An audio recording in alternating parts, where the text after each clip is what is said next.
గణపతి దగ్గరికి వెడితే క్షమించు అని అడగక్కర్లేదు. ఆయన దగ్గరికి వెడితే ఏమిటో తెలుసా, రెండు చేస్తే చాలు, ప్రసన్నుడైపోతాడు. ఒకటి ఇలా ఇలా ఇలా అంటే చాలు, మిటికలు ఈ రెండు కణతల మీద 3 మాటలు కొడితే ఆయనకి సంతోషం. ఇలా కూడా అనక్కర్లేదు ఆయన దగ్గరే.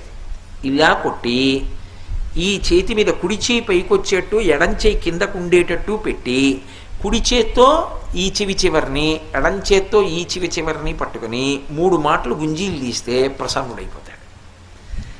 ఏమండి మీరు చెప్తున్నారు బాగానే ఉంది, కానీ అంత పరబ్రహ్మం విఘ్నేశ్వరుడు, ఆయనకి ఎందుకండి ఇలాంటివన్నీ, ఇలాంటి పిల్లల చేష్టితాలు అన్నీ చేస్తే ఏమిటండి ఆయనకి ఆ సంతోషం అని అడగచ్చు మీరు.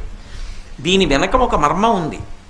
ఒకప్పుడు అగస్త్య మహర్షి మహానుభావుడు, సామాన్యుడు కాడైన ఆయన ఆ దక్షిణ దేశంలో ద్రవిడ దేశం దగ్గర ఒక పర్వతం మీద కూర్చొని తపస్సు చేస్తున్నాడు. ద్రవిడ